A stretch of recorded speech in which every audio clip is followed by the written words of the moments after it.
Bu videoda Tayland'ın paytahtı Bangkok'ta bolan vaktindaki başından geçiren dağıtlarımın goğusu ervedi bilen hemmesini bu videoda paylaşmak istedim. Sebebi bugün siz hem bu yerlere gelseniz belki bu videolar size az hem bolsa tecrübe olur deyip fikir ettim. Bangkok'ta ikinci günüm bugün. Galyan yerim görkezayın bäri. Dine kızlar üçün şutayda galyan. Şunla 6 kişilik yer. Galyan yerim hem dün bärde galım. Asan bugün hem deydim uzaltacak deydim. Bir gün yine galacak deydim. Olin dün 209 bağıt töledim. Bugün gittim. Sonra yani olin 250-280 deyip dur. Menem ayttım yok deydim. On yal olsa men çıkacak galacak ya deydim. Olin gitti sonra geldi soňam bolýa deydi. 200 azada hosteller bolan üçün men kan bermek istem o 200'den. Sebebi on sinnaka belki naharip bolýa. Şolar ýaly käwagt şon ýaly etmesen, gow edip gürleşmesen kan aljak bolýar da ama bärik soramaly bärde. Bir zat diýse aşak hukman çekmeli. Çünkü bakasından kan da ihtiyarlar on üçün. Yani zatlarım ırgıllap dur. Valla aşak kaçırma edip korkyan her minemde. Yöne yatak giymiş koy. Yattı ırgıllaya. Musur yatak halettim yani zatlam. Bärinin adı Lemon Tree Hostel ve günlüğü 200 baht yani $6 zat. Şu vakit yankı yerden çıkıp barayan sebebi ýyzymdan geldi. Pulu getirdi zat diye. An bolya diye çıkıp bilersin gitmeyi istesen gidip bilersin diye. Dün men gittim başlığı bilen gürleştim dedim. Eğer men uzaltmak istesem ertir näçe bolar dedim. Edil olamaydı şova havalar deydi. Yine de şova havalar deydi. Bugün yerden gelip sorayan gımmadaydı dur. Menem on yal olsa gidecek dedim. Tamam bolya gitme dediler.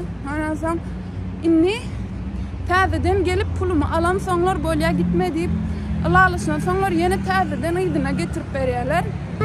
Hostelin adam Lemon Tree Hostel maslahat beremok. Bolya 50 zat hissat däl berersin ýöne beýle etmesi hiç ýyly adayda gowdal. Şolar ýaly. Davga harym elli. Ve dünkü yerde ýörep barýan şo ýanky gaharym geldi ýöne keypim hiç ýyl gaçramak sebebi bular ýaly zatlara öwrenşmeli ýolla. Kan gawat gelen hopda opşy durmuşda gawat gelýän kynçylyklara zatlara bu wagtçe öwrenen zatlamyň biri. Hiçme bil bağlamalar sebebi her kişinin birinci oturda özü durýar. Öz barada aladetmese şolar ýaly düşünýän biram köp adam söz berýär, sözüni tutmaýar. Oň üçin hiçme anant bolmaýar. Asla birine anant bilemek şu wagtçe ve yine yarım saatlik yol yürümeli. İnşallah istadim galan näldir aňyrda. Çünkü bir zadım yitirmeyi istemok. Pekece zadım yitirsem pul verip yine täzeden almaly bolan pul sowasyn gelen o hiç ýyly ýagdaýda. Kan ýurt görmek isleýän, oň üçin tyrşykly bolýan. Yine yarım saatlik ýoly boş bilen ýöreýän. Taksa berjek pulum ýolla ýygyçka zada berenim gowy biram. Başda öýrelýän. İkinci günüm bolan üçin galan ýerim görkezýän. Şutaýda köprü wa owadan derýa geçýär. Son bu aptala oturulýan yerler var. Şöyle gitara da çalýar. Ondan soň bu aptala da lizard gördük dün. Bu atbam bilemek dünýäne şörde gördüm. Bu aptala da galýar. Bärde kitchenimiz var.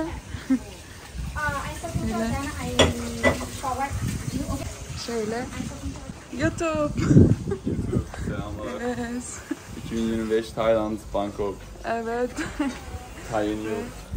Bärem galyan yerimiz bäri garşyk. Şutaýda galym men. Bärde beýleki joram galy Filipinlerden. Bäri aslında gowy ýöne biraz garşyk galýanym üçin bir günlük galym. Şemal gelip gowy owada ýaly ýöne. Başka yere geçecek bolýar sebebi düğün akşam bir sany Lituanyam içipdir gelýär bizim odamyza girýär. Korktum ondan soň oň üçin bärden gidip barýan. Belki gelmeye mahmal sebebi adamları zatları katı koyu yukarıda kirlenmesme için yer var. Gidip barıya semmemiz. Taylandlı bir oğlan arken olaydı başka yer var koyu yer deydi ona gideceğiz.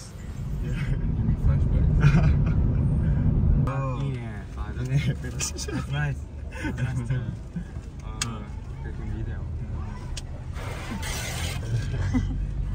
Maşinin aynasını söylüyorlar. Grab çağırdık. Grab'a minnik başka ardan yere gidip barıyaz. That's big sister. Yes, big sister. YouTube. Dostlarım bilen gidip barayan bile ardan hostel taptık. Bu Tayland'dı. Sawadee krab. Japanese. Japonyalı ve Merhabalar. Türkiye'li. Evet. Hostelde de baranımdan son gör kadar ne olsa. Şu an hostele geldik. Hostelimizin adam şu. Yung buun kalıp karayın nahili.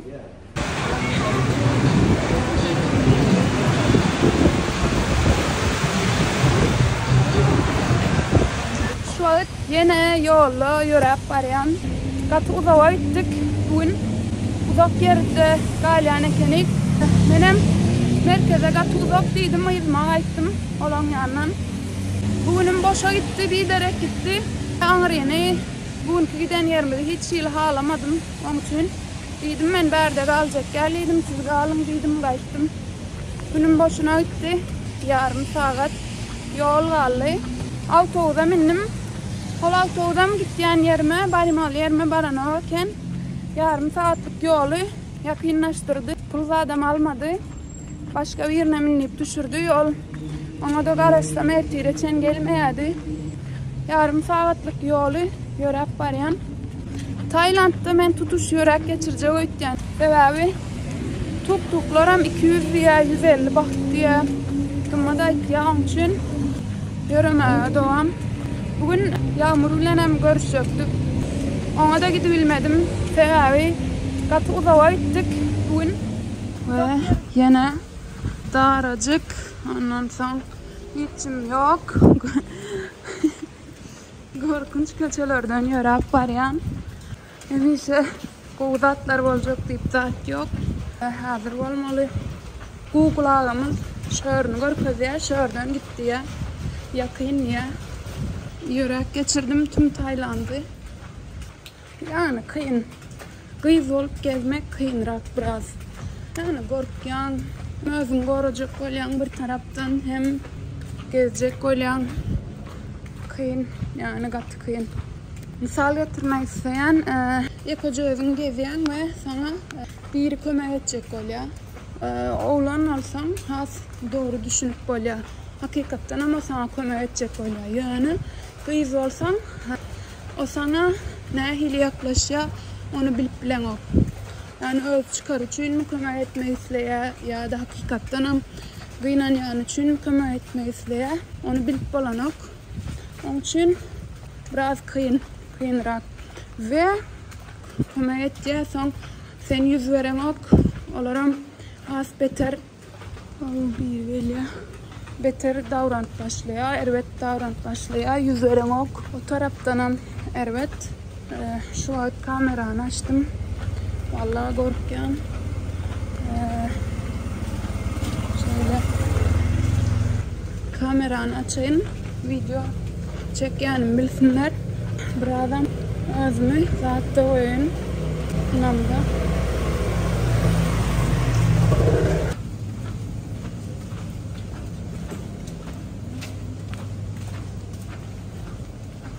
Sağman şu taydan çıksam. O tay katı uzak dönem için giden olsam bilemok. Özüme de harmelianiye gittim ki şolar ulen. O olsa da alırdım da. Normal yeremen kanok. Onun için özüme hostel ayırdım. Dünya kıyıların odasında bir yatak. Bir materyali. Kıra çekileli.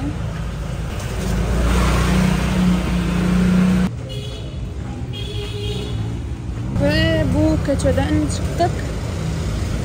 Birazdan olsa mandarrak Diyeli. Ve şonça kıyınçılığın sonuna gelmeli yerime geldim ve ingo tarapam öyde hiçim yok. Yakacağım. Gıyılama odasında gattu goy. Şöyle gelse de gıyılar geliyor. Hiç korkuyum yok. Ve zat deydi islerinin seç kaysın saylasın gelse sayla deydi. Menem şunu sayladım. Gattu goy'un fikrimce hem ardan $5 mı näme? Ondan soň hiçim yok gattu goy. Allah edip yatarın bu nesip bolsa.